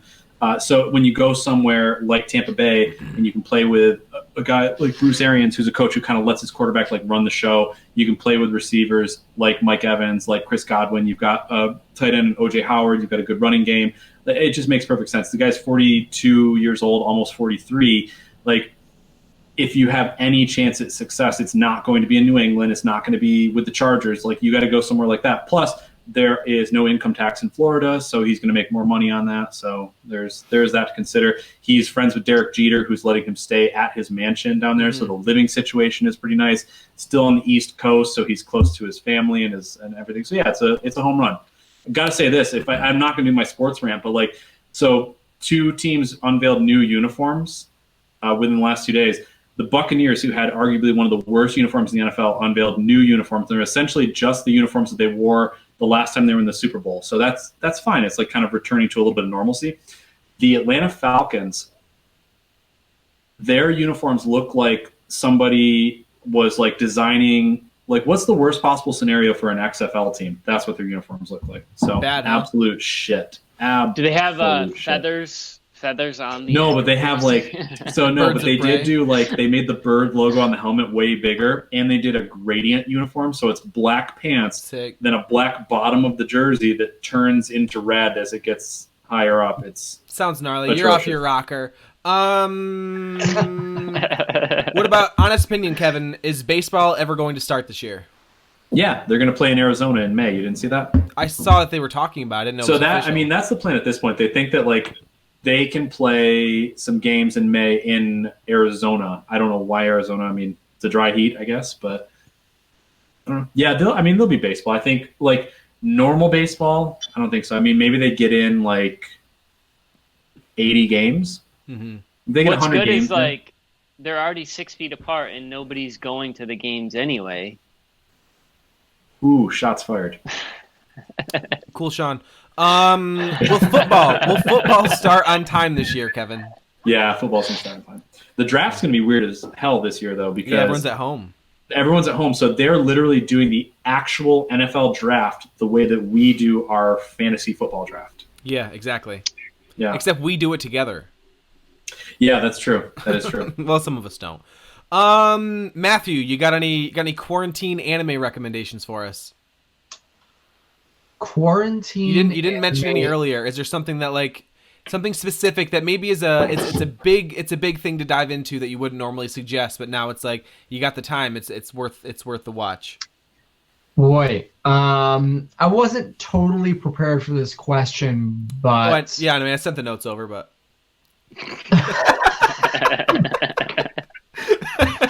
let me suggest. How dare you? Let me suggest Attack on Titan, and right now I think Netflix only has season 1, which is episodes 1 through 26, but I believe Hulu has, and they're only half-hour episodes. I think Hulu has seasons 2 and 3.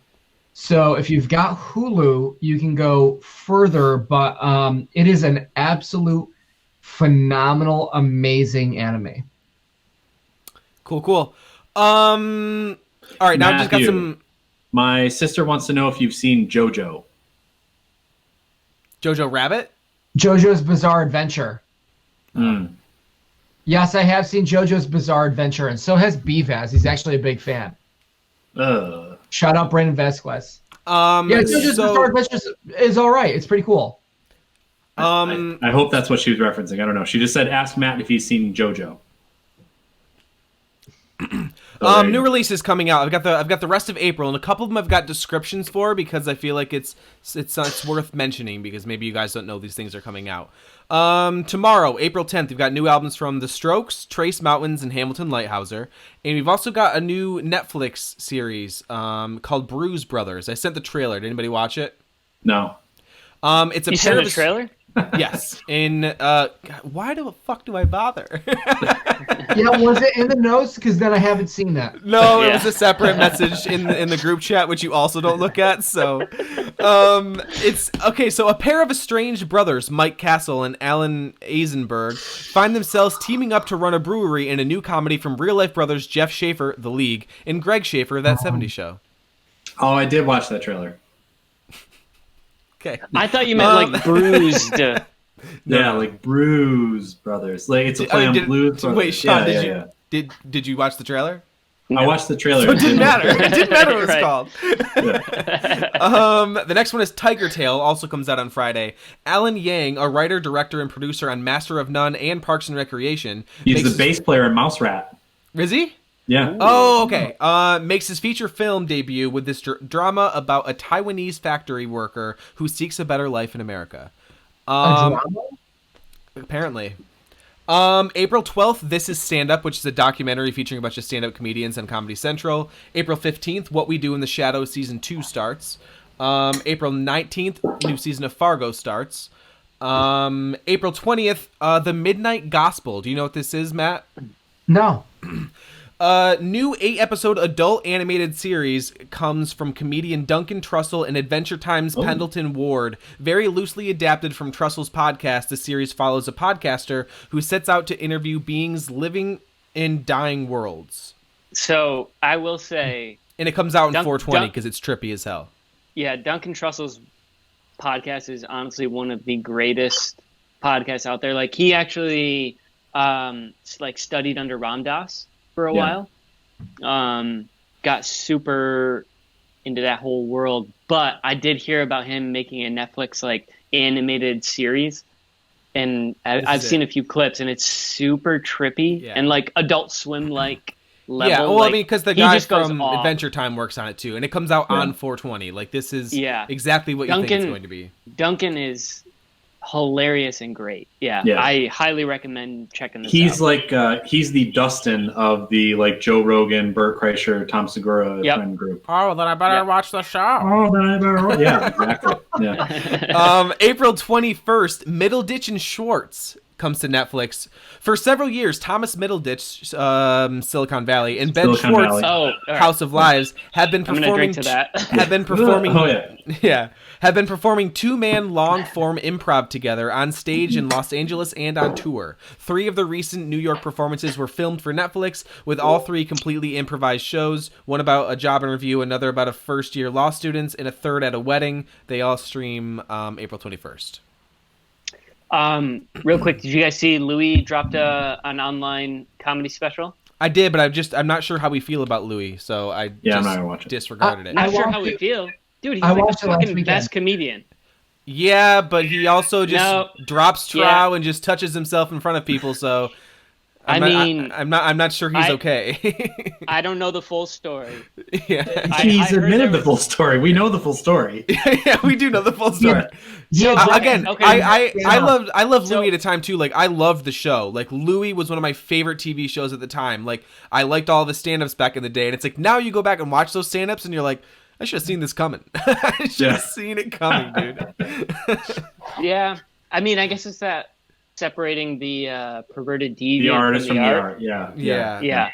But Because I mean, he would just he is yell the the best N-word on comedian out stage, and it was Sean. okay. Sean, did Is you it watch great? it? No, I haven't. It's I haven't good. gotten it yet. It's really good. Yeah, I Mark and I imagine watched it it. is. Yeah, I feel like Yeah. he basically was like slated to sell it, and then was like, "Oh shit, we're all quarantined. You know what? I'm gonna do what I did on the like special or 2 specials before, drop it, and like do that like pay what you want kind of deal." Yeah. That's what he And did then back in the get day. everybody He to always used to download do it. that. Yeah.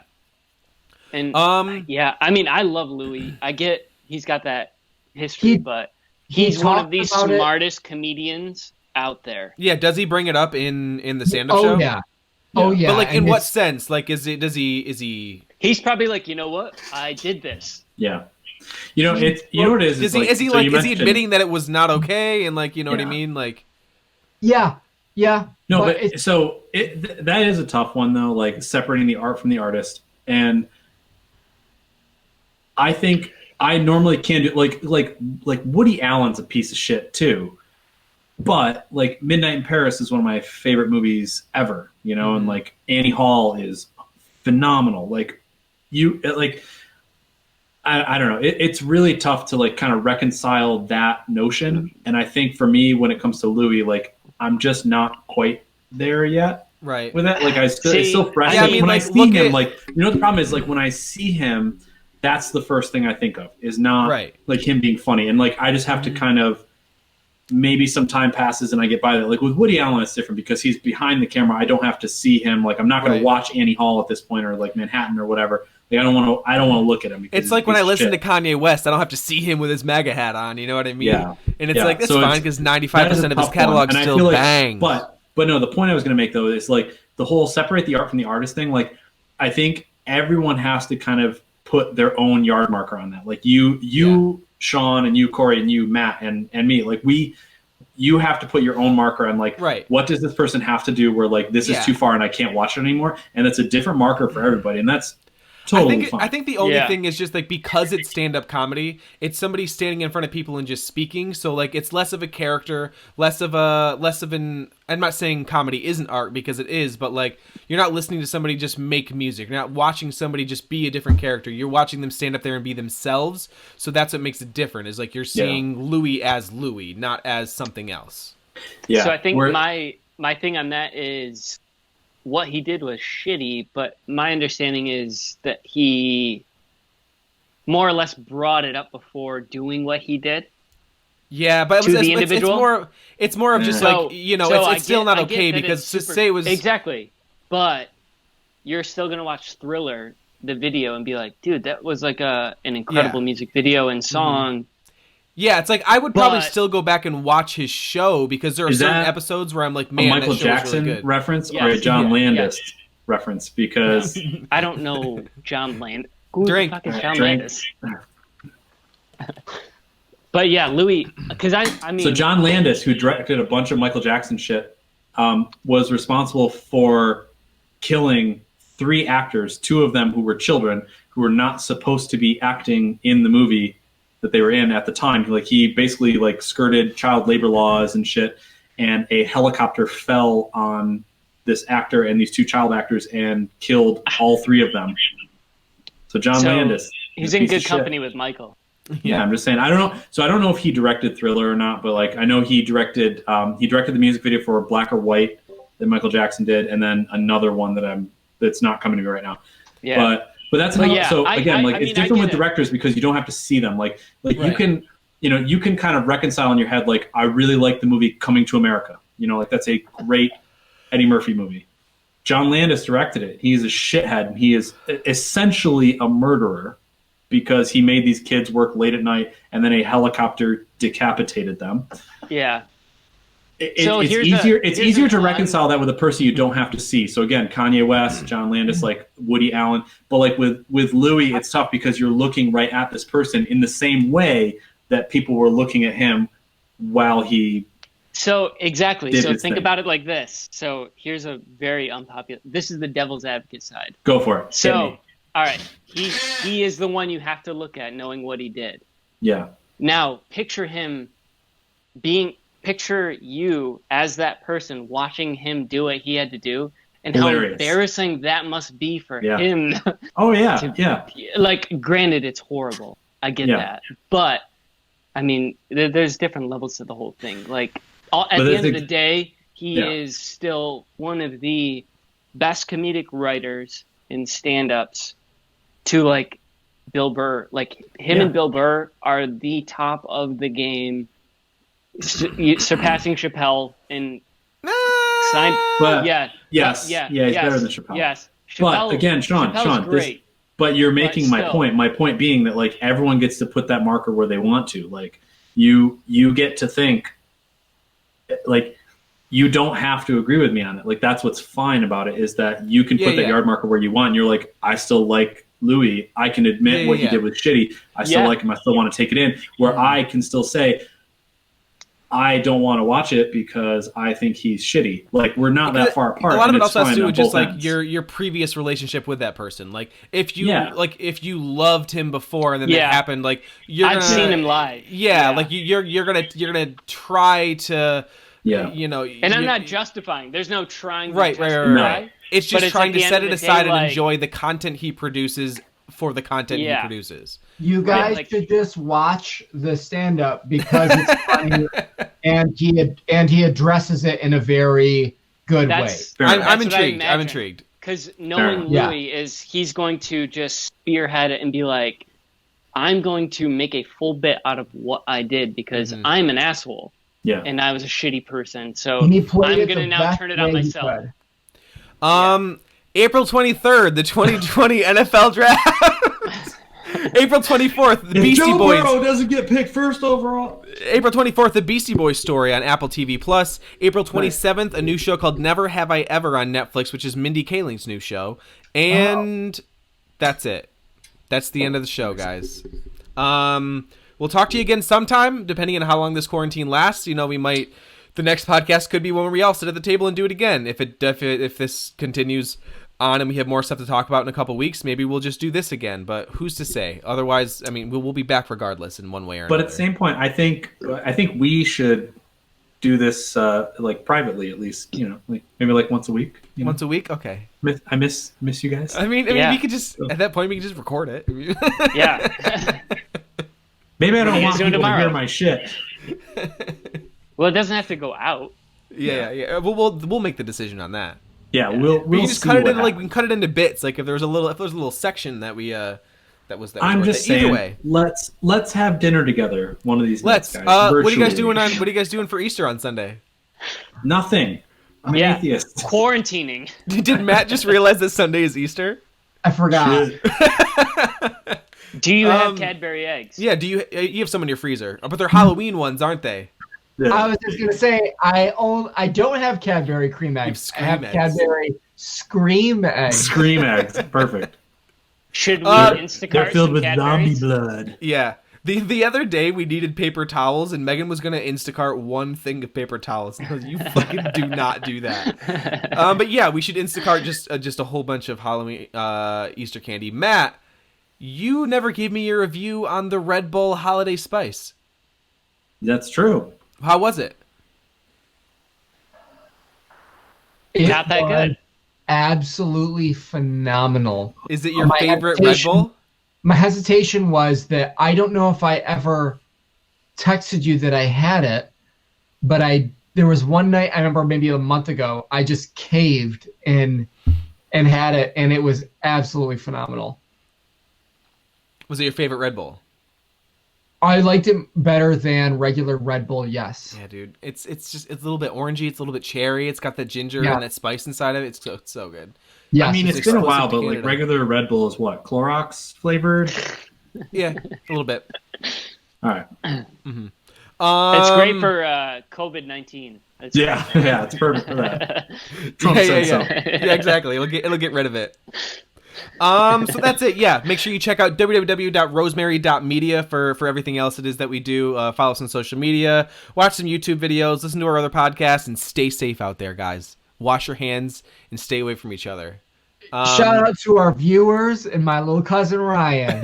Yeah, shout out to my parents and my and sister. Kevin's entire family. Yeah, Yeah. we out here, Kevin's fam. Boom. Boom. Thank you guys for watching and or listening. If I end up putting this on podcast feeds, we will see you again soon. Right? Yeah. Right. Right. Yeah.